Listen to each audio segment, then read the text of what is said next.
Hello everyone, welcome back to my channel. In today's video, I would like to bring to you 4 topics. The first one is the devil or the Antichrist has visited the White House again yesterday.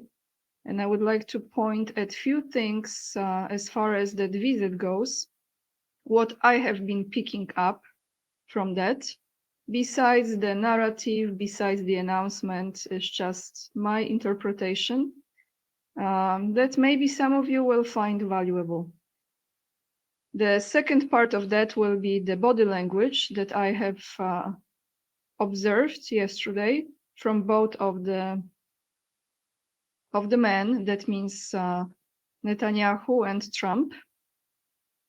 I also want to bring you a very interesting video that I came across that is presenting an explanation of that wall, that holy wall. I'm not sure exactly how you call it, and please forgive me my ignorance, but I never really studied that particular place, what it means, what it has to do with anything. I was just not really interested in it. And that wall in Israel that a lot of leaders go, they touch, they kiss, they pray it. I will never forget a video, I don't have this prepared for you, with Javier Milei, who is allegedly related to Netanyahu. But we will look at this video, and it's a very interesting one. And the last part of my video today for you will be a dream that I had last night. So if you're interested in that, it's a pretty personal sharing, but if you're interested in that, stay all the way to the end. So as many of you know, today we're gonna have this major meeting of, I don't know what's the number of generals, 800 generals in the US. I was just wondering, how is it possible to have that many generals? But I wanted to know what is the meaning of Quantico, because Quantico is that US Marine Corps base where they're supposed to meet in Virginia, I believe. So Quantico means by the large stream or by the long stream. Interesting. We will see how this will be, the interpretation of it, how this will be related to the future events, because I think there is a reason for it. So guys, let me start with a video, a reminder of what I have been showing you in my last video. Let's start with this, and then we go to that meeting at the White House yesterday between Netanyahu and Trump.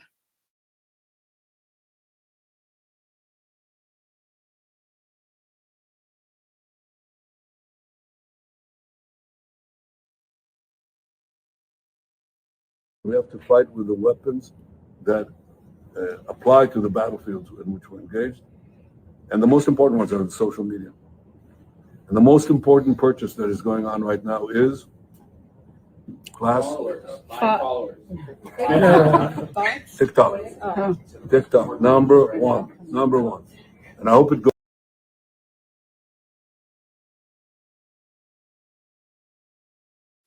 So I played a different clip, but actually that clip in a different version on my latest video. If you haven't seen it, check it out. Why I'm showing this to you is because I came across another clip that I want to play for you. And before I do that, I want to tell you who is in this clip, who is talking. Just give me a moment. So here you're gonna see Yair Golan, who is the leader of Israel's Democrat Party and former IDF commander. So let's take a listen what he has to say. We are staying on exactly the same topic. That means no freedom of speech and social media. Full control. The next thing I will do, we will do, is to put restriction on the social media in a way that not allowed to make brutal propaganda in the social media. because this is a worldwide problem, and it should be initiated by the United States of America, the place where all the big firms is settled, Facebook and X and all the rest. This is a major problem for democracy all over the globe, and we need to treat it seriously. We can do it. The next thing. So the next thing he announced, it's pretty much the same what Netanyahu said. So now let's go to that meeting. And I want to play very, very short clip first, because I believe that every word that is spoken has a meaning and significance. And you could choose many other words, but for some reason you decide to choose those words. So what are you trying to tell us? Let's go.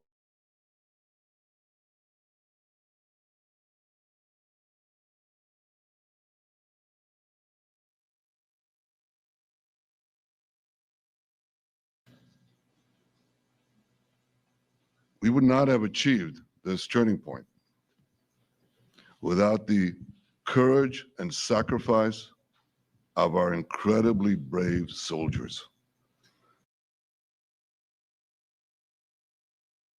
So I'm going to stop this because that was the first clip. We will go to the next one. So we have now achieved this turning point without the sacrifice, with the sacrifice of soldiers and yada, yada, yada. Could he use a different example instead of turning point? Could he say, we've reached this pivotal moment or something else, or very important point or crucial point or something else? You know, I'm not English, native English or American or British, so I know there are many words he could use, but he used that. Very, very interesting, I would say. I don't think it's a coincidence here. And now let's go to Trump, and then I tell you what I think about this meeting. So let me find the right moment here, guys. This is my personal opinion, and I will stuck with it, is absolutely mocking Netanyahu. This is what Trump is doing, but is still connected to those two clips that I was just playing for you. So let's play it. Let me mute myself and let's go to this. It's amazing. I think, Bibi, I mean, depending on you, I think while we're waiting for signatures and waiting for approvals from a lot of different countries that are involved in this, we probably shouldn't take questions, or would you like to take a question or two from perhaps a friendly Israeli reporter, if there's such a thing?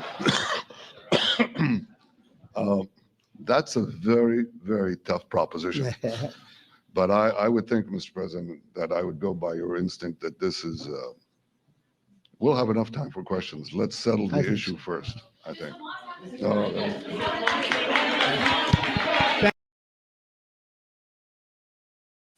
So I don't know about you, but in my opinion, that was absolutely not a coincidence. It was Trump pointing at those words that have been spoken by Netanyahu, and I'm sure he knows this. And again, I want to go back to this, to the topic that Trump is owned by the Zionists, and he is fully in control of Israel. I will address it in my opinion, okay? But that very moment, I want to focus on it. To me, it was absolutely mocking Netanyahu, and it was not friendly at all. It was not pleasant and kind. It was very sarcastic, pointing at those friendly Israeli reporters. And they didn't show Netanyahu's face right away, but you could hear he was, you know, clearing his throat, and he was not quite, he was quite surprised by that, I think. Allegedly, before that announcement took place, they were meeting, that's what I've heard on other channels, they were meeting before, and as I've heard, allegedly, Netanyahu was, I don't know if you say forced or pushed to or convinced to apologize to Qatar for the attack on Qatar. Who knows, true or not true, probably true, but I was watching that meeting very closely and I was observing the body language and putting aside those opinions that Trump is owned by Israel. I think looking at it, I feel like Trump is playing some major game with all of this, because you cannot lie when you look at the body language. Netanyahu looked absolutely pissed, angry, and it looked like someone who was just humiliated or aggravated, and he had to come out and pretend like all is good. He was not happy at all. He was really, really suppressing anger. That's how I felt. Looking at Trump's face when Netanyahu was talking, I saw, you know what I saw? I actually saw that he despised him. I saw that he really despised him, but he was not presenting this like clearly. I saw discontent. I saw exhaustion with all of this, and I also saw like zero respect. But this is again my take on. I'm not saying that I trust everyone 100%. You know me by now. I question everything. But I don't think this, you know, how much the little heads have sank in many countries. You know that. So now the question is how you win this battle with the satanic forces, with the globalists, with the demons, with the Antichrist. How you win it? You have to look like you are one of them, right? I'm just trying to use my thinking in that. So time will tell, we will see. But for now, it looks like it's a strange mix of we are friends, but the body language is showing we are not really friends. Something is very off in this picture. Again, I'm not buying this. But let me take you to the videos that I have prepared for you. So let's go to that wall. It is very interesting wall. And yes, you will see Trump there as well. By the way, many leaders went there. Medvedev as well went there. So let's take a look, because this wall is nothing like people think it is.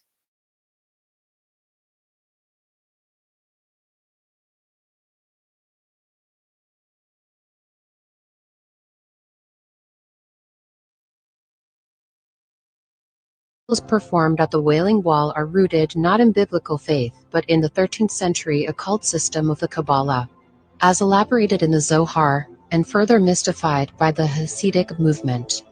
The supposed divine presence they seek at the wall is not the God of Abraham, Isaac, and Jacob. It is the Shekhinah, a feminine emanation in Jewish mysticism. She is described in erotic, intimate terms, often as a divine consort, with whom spiritual union is sought through the act of prayer, a practice called kavana, where physical movement, like the back and forth thrusting you see, mirrors an esoteric sexual ritual intended to unite the Shekhinah with the Ein Sof, the infinite masculine force of their God concept. This is not worship, it's a metaphysical sex act disguised as devotion. It is an inversion of divine truth, rooted in mysticism that Scripture calls an abomination. And this is where it collides with our politics. Nearly every major political figure, presidents, prime ministers, global influencers, must perform their rite of passage at the Wailing Wall, hands pressed against stone, heads bowed in reverence. They are not just pandering to voters or honoring tradition, they are knowingly or unknowingly participating in an occult ritual, submitting themselves at the very seat of the synagogue of Satan. Scripture is unambiguous. In Acts 17:24, it says, God does not dwell in temples made with hands. Much less would he dwell in a Roman fortress surrounded by rituals that glorify a false god and mystical union. It is spiritual prostitution. Our leaders are not just shaking hands with global powers. They are shaking hands with the devil. Rituals performed at the Wailing Wall.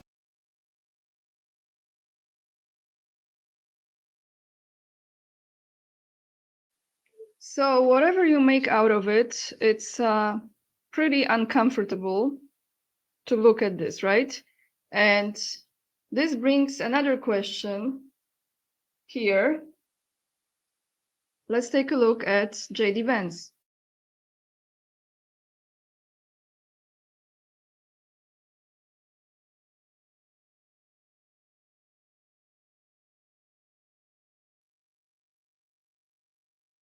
Before him, kissing the ring, that are signs of respect for a spiritual father. Okay. But on the world stage, I'm not there as J.D. Vance, a Catholic parishioner. I'm there as the Vice President of the United States and the leader of the President's delegation to the Pope's inauguration.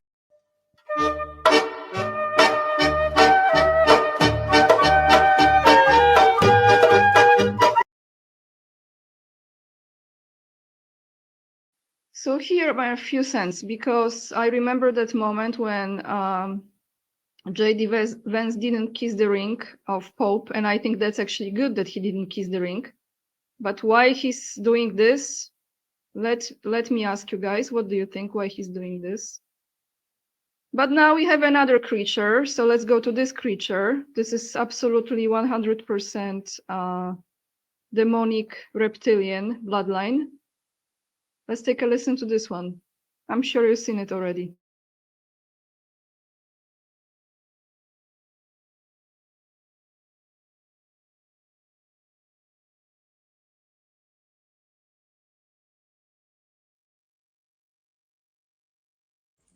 Europe is the values of the Talmud, the Jewish sense of personal responsibility, of justice, and of solidarity. Europe is the values of the Talmud.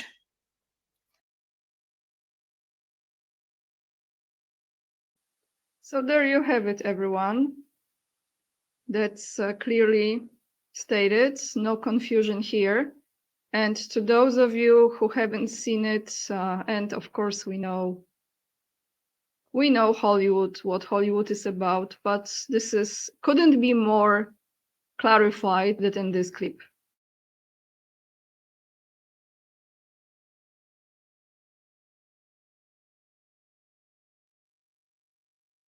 Are you Jewish? Am I Jewish? No, actually, I'm Catholic. Wrong answer. Try again. What? Look, you want to work in this town, or don't you? That's interesting, Mac, because I am Jewish. No, you're not. I am. I was born Theodore Shapiro, and I would like to donate money to Israel and continue to work in Hollywood forever. Thank you. I am Jewish. You're an idiot. Yeah, well, we'll see who the idiot is when they give me my private plane at the next secret synagogue meeting. Are you Jewish? Am I Jewish? No.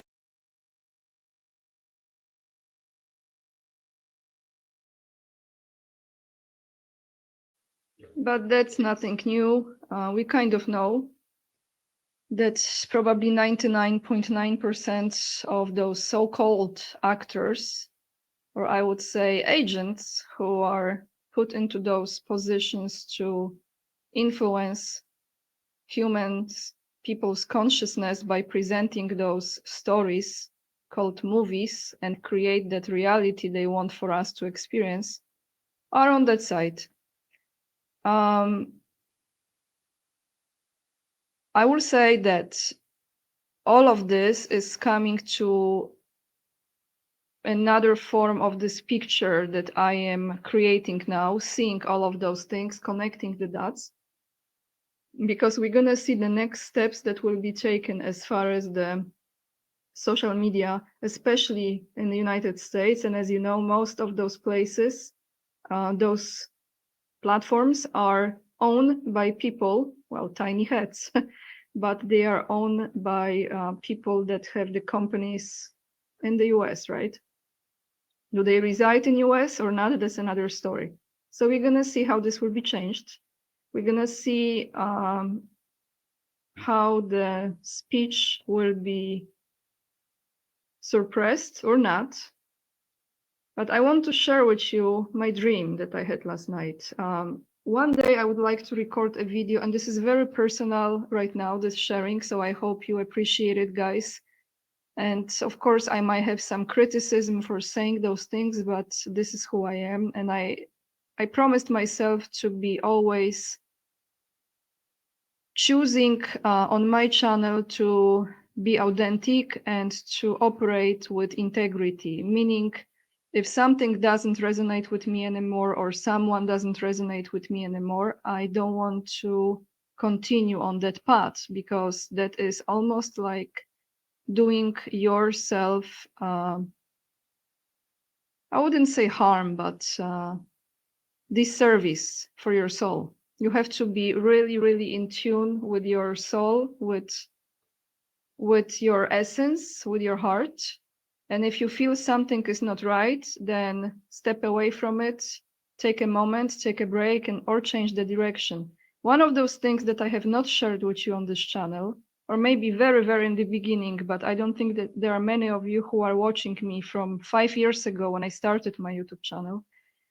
I am a very intuitive person, and you could almost say clairvoyant, or I can see events, I can see some moments in the future, and also I can see around people. Like I can, if someone asks me a question, what do I see? I can tell I'm receiving information, and it's almost in the form of like movie snapshots. So I know it's a little strange for me telling this to you, but I feel like that's something that I have to embrace in the coming future more and more, because maybe I can help some people, I hope, who need a little bit of clarity or are not certain about things. But going back to my dream last night, I had quite a number of prophetic dreams, you can call it this way, including the 9/11 situation. And that was not particularly the dream that was showing the event, but it was a dream that presented to me a picture of a face, an image of a face of one of those men who were officially announced as the terrorists. So I actually saw it hours before that took place, the exact face of one of those men. It was also during my sleep, and I woke up from it. It was very, very disturbing. I experienced that very uncomfortable way. It was like cold sweat on my body, and I really didn't like it. But I had a number of dreams like that, different topics, of course. Last night I had a dream, and I want to share it with you, because if I forget about it, maybe you can remind me of it. First and foremost, I was almost like in a kind of castle or temple. Outside of it, on the top of the mountain, it was like a rocky mountain, like very high, and it was almost like medieval kind of architecture, Gothic, medieval, something like that. Maybe because I hear so much about it, but maybe not. I knew that Jeffrey Epstein was there, like he was there. He was invited by a woman who knew him. He was sitting right next to another person that I don't remember, but he was in some very strange emotional state, like something was off with his nervous system. And I remember I've asked him some questions and he was confirming something. I don't remember exactly what I was asking. All I knew is that she knew where he was and she brought him to that place. And then all of a sudden, I saw it was like an earthquake, and that entire mountain, that cathedral or that castle or that, let's say, village or city, little town on the top of that rocky mountain was shaking, and we had to escape and run away. I knew that they were not able to make it, like they didn't survive, and I was actually in some form of like I wouldn't say train, but kind of like a tramway, and then we were transported to another vehicle, like a bus or something like this. And as we were escaping, actually saving our lives, I was with some other people. That entire cathedral or castle was completely going down from that earthquake, or I don't think it was an explosion, could be. But that was very realistic dream. So I don't know, guys, if we are going to experience some very strange explosions with some historical buildings, like cathedrals or castles. I knew that it was like very sacred place and had a lot of history. Or are we going to have earthquakes or something like that? But I wanted to share this dream with you because something told me to record this on this video. And I know that it's quite a courageous move, you know, for my channel, because a lot of you just come here for the news or my interpretation of it. But I think this is truly a spiritual war we are in. So if I feel an urge and intuition to tell you about those dreams, I will be sharing them, because maybe I don't know all the facts all around the world, but someone can tell me, oh, you know, that happened there, that happened there. So we are going to be more and more activated as far as our consciousness and awareness and intuition, and we have to use it now. We have to use it, we have to share it, and we have to help one another. That's why I decided to share it with you guys. So that's all I have for you today. It's again a different video. Thank you so much for watching. Let me know what you think about all of this. And if you appreciate this content, hit the thumbs up, subscribe to my channel, and leave the comments down below. If you choose to support my work, the best way is to become my Patreon member. That's monthly support. Locals as well is monthly, or you can simply donate on PayPal. And if you have Instagram, follow me there. It's AniaK_44. And with this being said, lots of love. And remember, we are the leading edge and we are saving humanity. And I see you in another video. Bye, everyone.